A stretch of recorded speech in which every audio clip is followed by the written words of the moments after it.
Assalamualaikum warahmatullahi wabarakatuh. Kami dari kelompok 5 yang beranggotakan saya Rahmadia Safitri dengan NIM 101202225 dan teman saya Rindi Ayu Widyaningrum dengan NIM 101202330.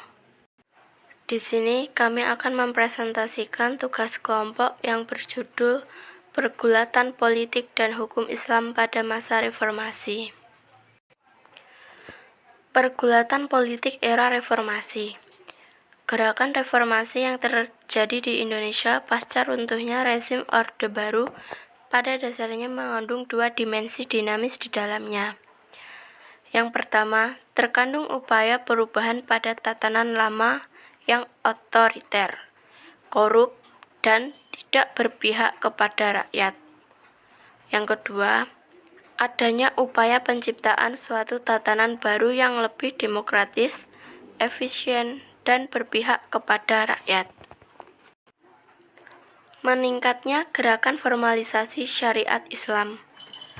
Bukti yang menunjukkan terjadinya kebangkitan politik Islam dan tumbuhnya kembali gagasan-gagasan tentang formalisasi syariat Islam di Indonesia pada era reformasi setidaknya dapat dilihat dari 4 indikator, yaitu yang pertama, munculnya ormas Islam pendukung gerakan formalisasi syariat Islam. Yang kedua, berdirinya partai-partai Islam. Yang ketiga, adanya tuntutan pemberlakuan Piagam Jakarta dalam konstitusi.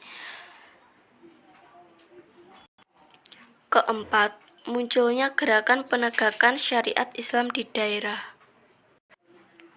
Keempat indikator tersebut telah menunjukkan bahwa telah terjadi fenomena kebangkitan agama Islam secara formal maupun simbolik di dalam perpolitikan nasional. Perjuangan politik yang bernuansa agama itu tidak berhenti pada ekspresi secara simbolik, melainkan juga dilakukan secara formal melalui badan legislatif dengan partai politik sebagai sarannya. Yang selanjutnya yaitu hukum Islam di era reformasi. Era reformasi ditandai dengan berakhirnya era Orde Baru yang dipimpin oleh Soeharto sebagai Presiden Republik Indonesia. Turunnya Presiden Soeharto dari tampuk pemerintahan pada tanggal 21 Mei 1998 sekaligus membuka era baru bagi Indonesia sebagai populasi muslim terbanyak di dunia yang menuntut peran muslim dalam ranah ekonomi, hukum, dan politik.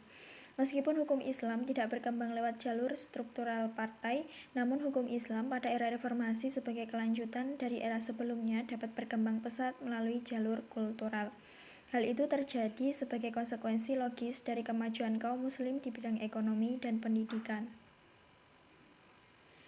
Sekian presentasi dari kelompok kami. Apabila ada kurang lebihnya kami mohon maaf yang sebesar-besarnya. Akhirul kalam, wallahul muwaffiq ila aqwamit thoriq. Wassalamualaikum warahmatullahi wabarakatuh.